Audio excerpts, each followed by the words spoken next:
Very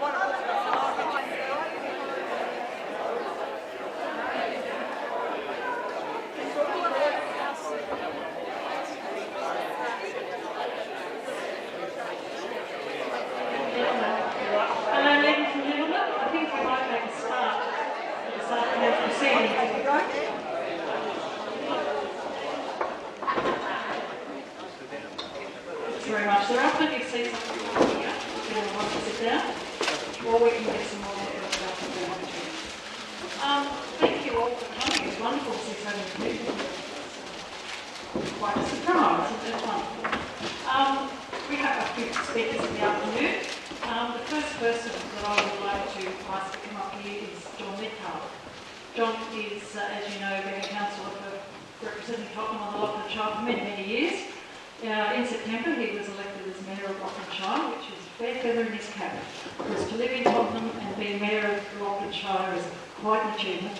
So, John, without further ado, would you like to come up and say a few words?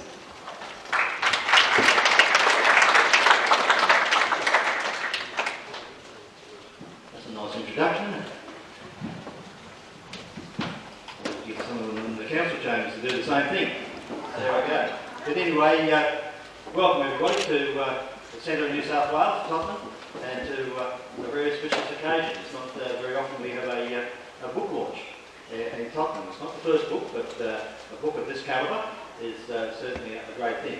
But first of all, I'd like to thank the President of the Historical Society, Laurie, for the invitation to come. I am a member of the Historical Society. It's been going for a long time, and the people there do a terrific job. And also I'd like to welcome Dr. Perry McIntyre up the back there. So if you want a book, please go and see Perry. She comes from Sydney, and it's very good of her to come up and be a part of this launch, or making the launch happen, I should say. And also to Superintendent Chris Taylor, who's the Police Area Commander. It's very good of him to make the effort of coming to Tottenham today. And thank you, sir, and your good wife for making your presence here today. And welcome to everybody else, and welcome to all the visitors. Welcome to Tottenham. It is great that you'll come here, because I know they've been very, very worried about how many people would turn up here today. And I think they'll be very, very pleased, because it's a local boy, and also I must make sure I do welcome Dr. Rowan Day. Dr. Rowan Day. It's got a certain ring about it, because as we know, because he's born and bred here, and we've seen him grow up, and how far he has come is absolutely fantastic. And be able to do a thesis and put a book together on Tottenham, and what a title, Murder in Tottenham. You really start to wonder, what is in that book, and even though it did happen a long, long time ago, it's certainly down the history books. It's the sort of history we don't want, but it did happen, and it's been rejuvenated. But anyway, I hope you all enjoy what's happening here today, because it's not very often that we can all come together and have a network together in a small town like this. And I hope you enjoy the launch, because I know that Rowan will be saying a few words, and I hope he does do a little bit of an outline on how it all came about. But anyway, and also I must do it. Congratulate his mother.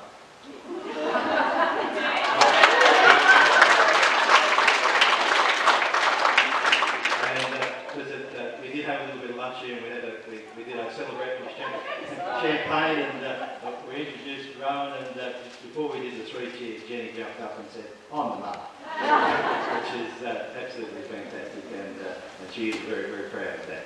But anyway, without any further ado, welcome to everybody, and thank you very much, and I hope you enjoy the rest of the afternoon.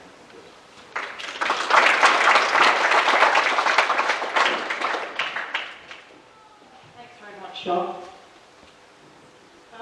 Next, we're going to hear from Dr. Perry McIntyre. Now, I've just off the internet, I'm going to give a bio about Perry. Dr. Perry McIntyre has been involved in Irish history since the late 1970s. She has professional qualifications in history. Her PhD on convict family reunions was published by Irish Academic Press in late 2010. She served on the History Council of New South Wales and was the president in 2005 and 2006. She was a counsellor to the Society of Australian Genealogists for 20 years and has also served as a counsellor on the Royal Australian Historical Society, the Catholic Historical Society, and has served on the Great Irish Famine Commemoration Committee for several years, including 3 years as a chair. So she's got quite a CV there, hasn't she? She's published and spoken extensively on immigration, particularly 19th century Irish. She led or co-led 9 successful tours to Ireland between 1991 and 2007, and she also worked for 6 years as the archivist at St John's College of the University of Sydney. Nowadays, she's a co-principal of Anchor Books. And so it's in that capacity that we will welcome her to say a few words this afternoon.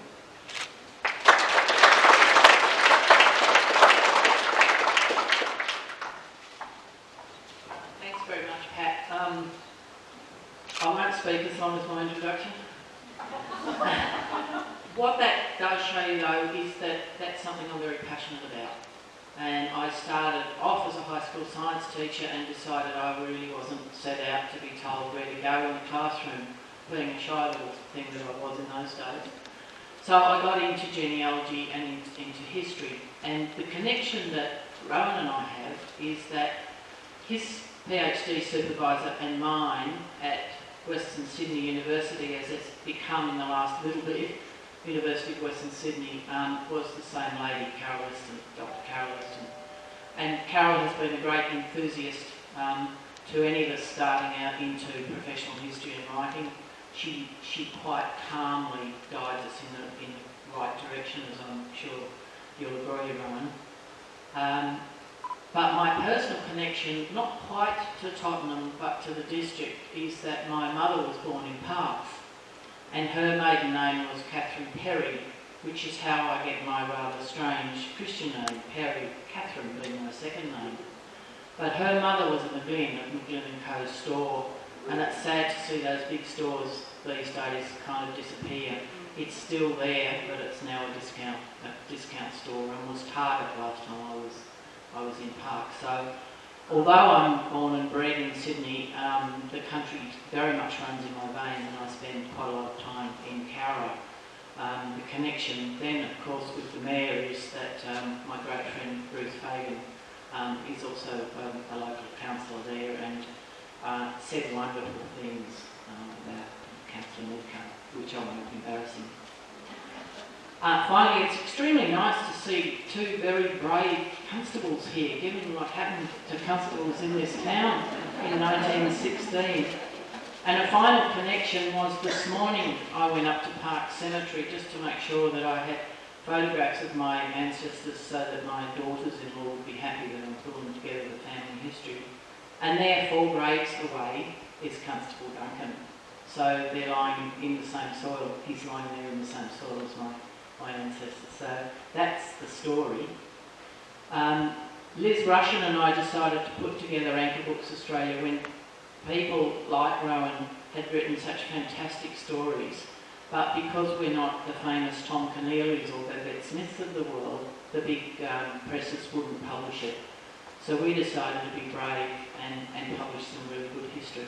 So I'm absolutely delighted that Murder in Tottenham is the latest in our little portfolio of terrific history books, and it's fantastic for me to be here at this launch, which, although we did it in Sydney a couple of weeks ago, this is the spot for Murder in Tottenham.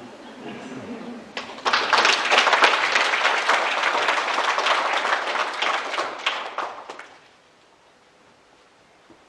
We'd just like to make a little presentation to Perry. We're very grateful to her for coming all this way. It's a long drive, and it sort of just added something to the happy bit. So, yeah, Perry, there's just our publications. Thank you very much. I'm delighted to be here. I don't mind, as I say, in Sydney, I'm just going for a little drive. It'll be about 1,500 k's by the time I get home. Oh, that's nothing. You just stay where you are, boys.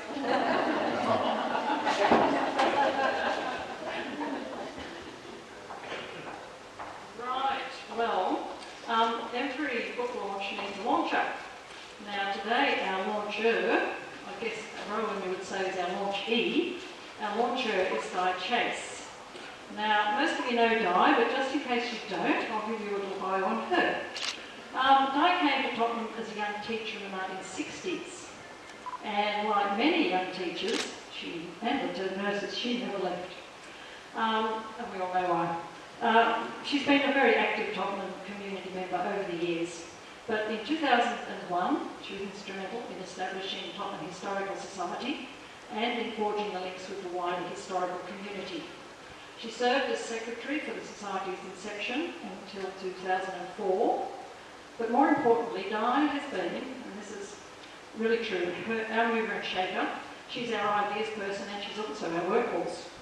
So she's been central to every project we've undertaken, whether writing and publishing of books or the organising of events or whatever is happening. In 2009, her book, which is written in her name, Window on Dandaloo, was published and continues to sell steadily.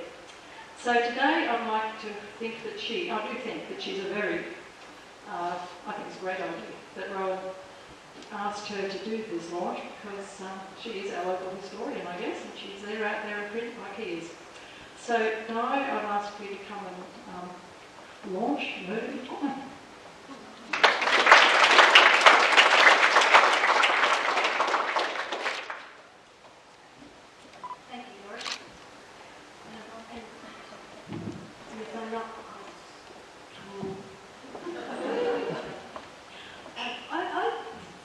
Today is a really fantastic day for a couple of reasons.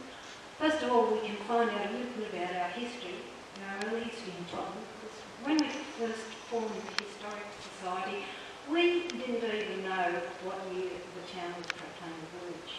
So we've come a long way since then, but we were lacking a lot of information about those early days. So that's fantastic that we now have some sort of an insight into it.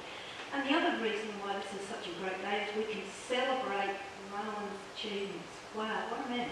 And we've all seen him grow up from little nipper, and now he's, as Rowan reminded us, he's now got to Rowan Day, but he prefers not to be much fussed, so he does think. But anyway, so thank you very much, Rowan. It's been, when I was first approached to do this job, I actually was pretty amazed and overwhelmed, actually, so I don't know how I'll go. But he's going. I guess, as we're pretty well all from Tottenham, there wouldn't be many people here who have not been asked, where's Tottenham? And I guess what you say is, it's the centre of New South Wales. Don said it. We all say it. It's the centre of New South Wales. Even though we've survived squabbles with the condo residents and now it's here and it's heaped fame on us. So these people might say to you, well, what else is happening in Tottenham? And you say, oh, policemen were shot here. And they might say, oh, tell us more. And you'll say, I don't really know, it was a long time ago. And indeed, it was a long time ago in the terms of the life of Tottenham. Tottenham, the village, as I said, was proclaimed in 1907, so it still hadn't reached double figures when Constable Duncan was killed. Much has changed since then, and if we were to travel back in time, we'd scarcely recognise the place. Any self-respecting citizen of the area would say that they came from not Tottenham. And if the word Tottenham was mentioned, wild was the adjective that came to mind. In the village itself, there were several stores, a billiard room, a saddler and a sawmill and all those sorts of things.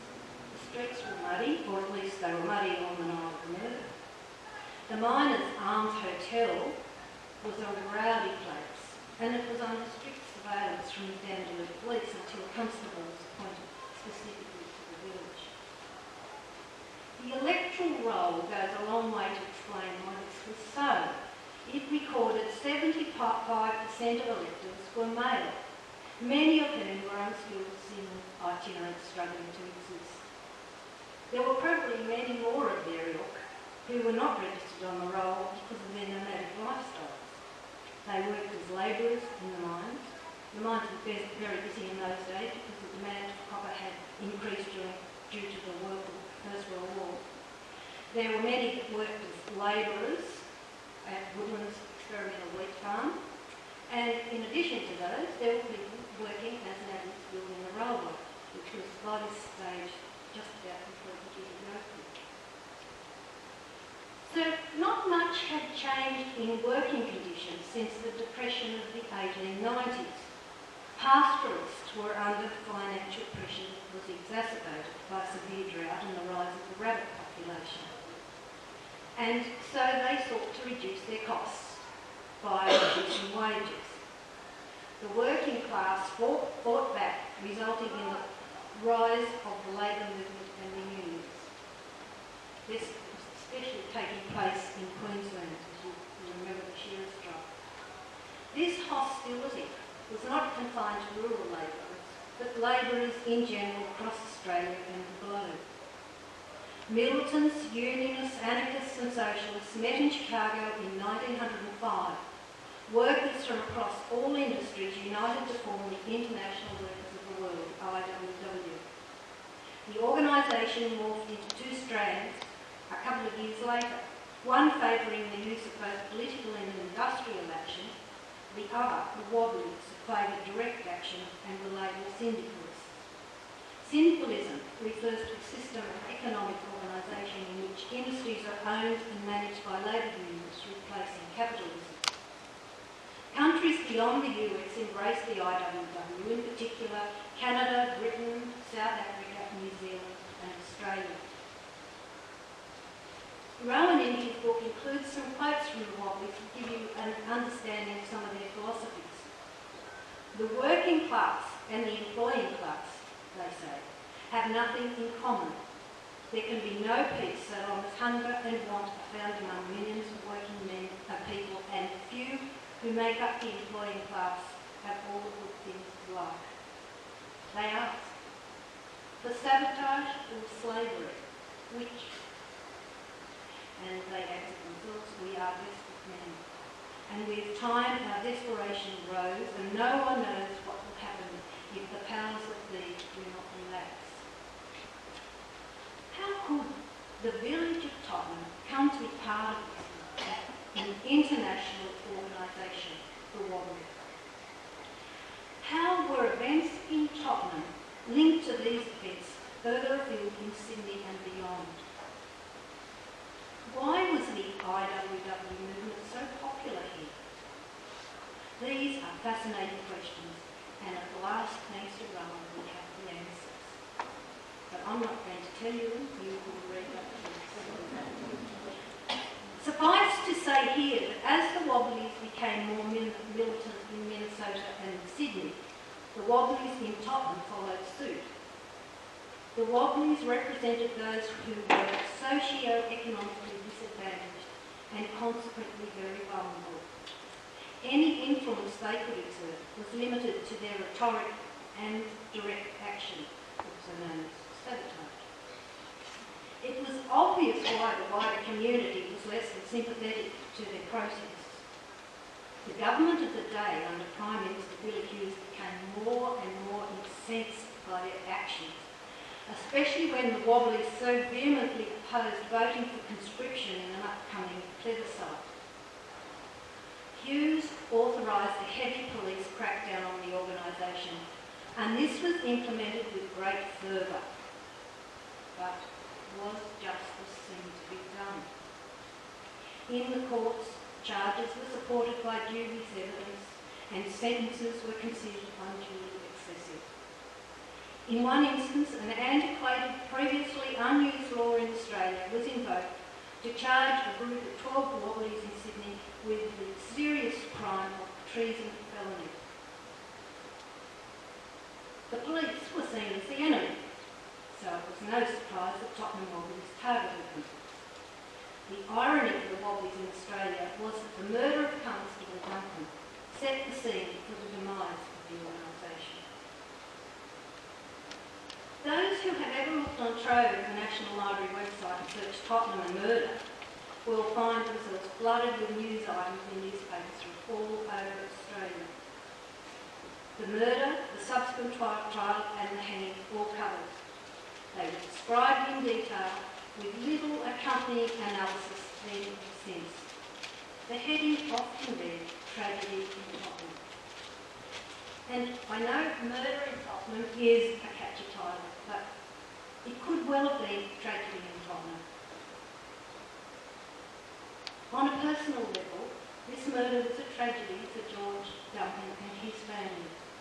He was simply carrying out his duties. At 27 years old, he was on the brink of a successful career and had been in Tottenham only a matter of days. He was to be married in a month's time, and his two sisters were financially dependent on him as their parents were dead. It could also be argued that it was a tragedy for the men found guilty, Rowan Kennedy and Frank Franz, and their families. Doubt remains over Franz's guilty verdict, and although he turned Crown witness, he was not granted a reprieve, something that has not happened before or since. He was survived by his wife and two very young children.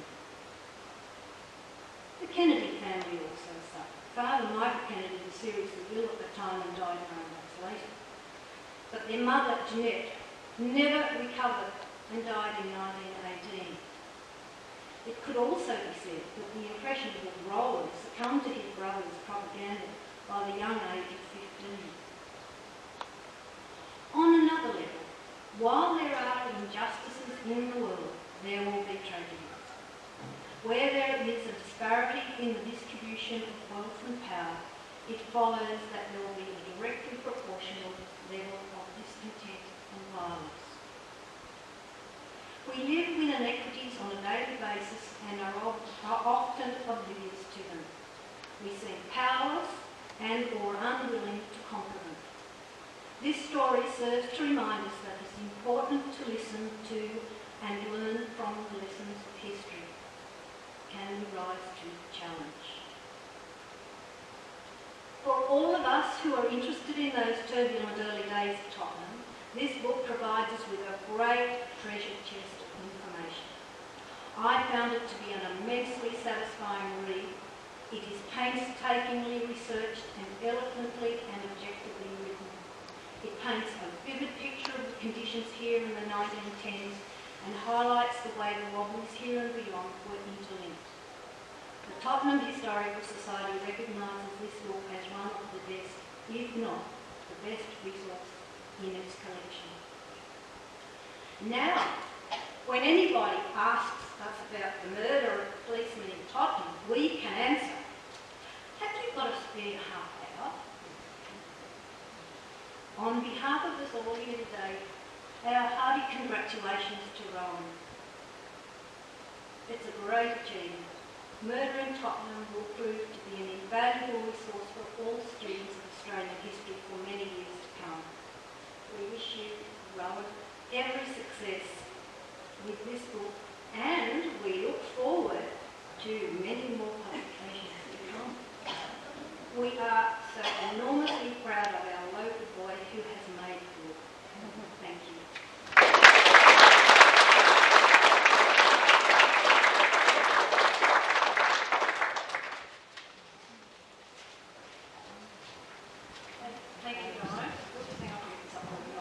Thank you, Rowan. That was amazing. I personally haven't read the book. I've been thought I'd wait to have the pleasure of buying it today and getting Rowan to sign it, and then I'll read it.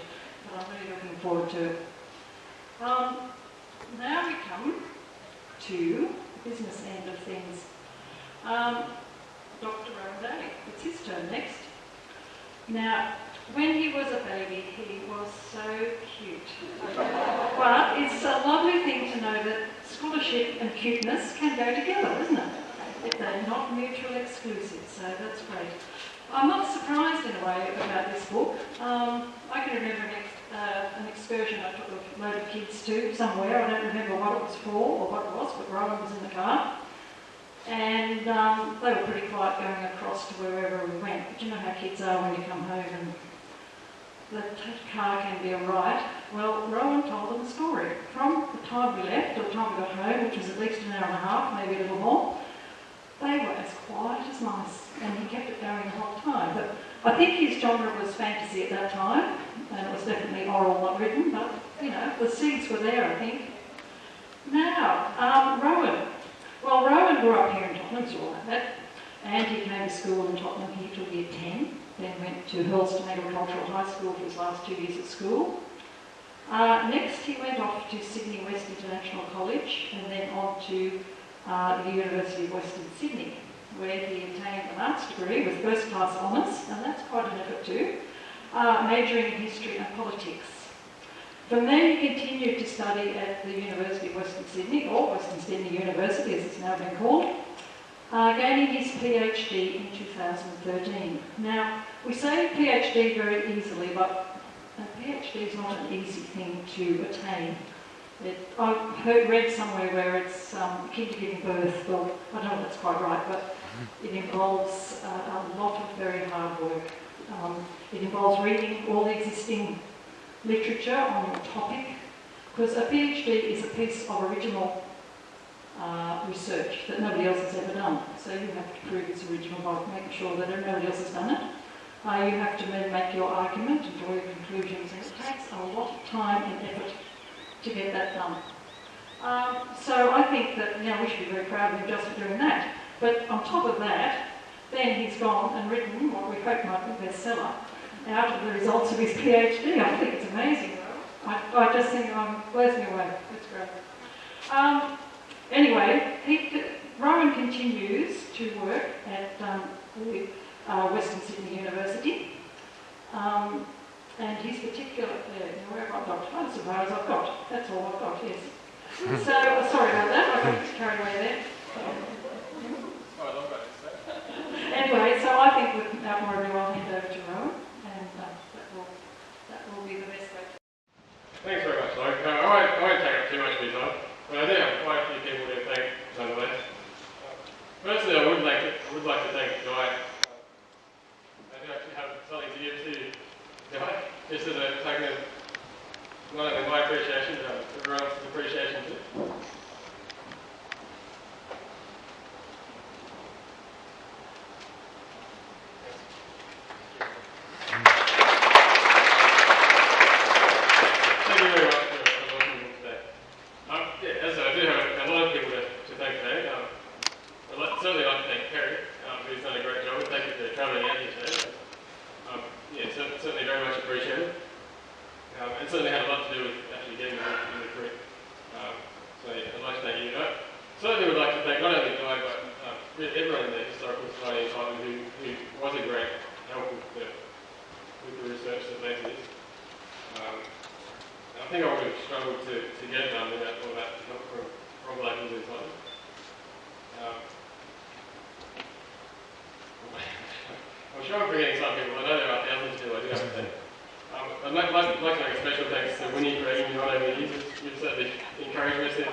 really concludes our official week for today. There is a cup of tea in the supper room for anyone who can hang around. The books will be for sale for people who haven't bought them. And we hope you'll stay around and have a little chat.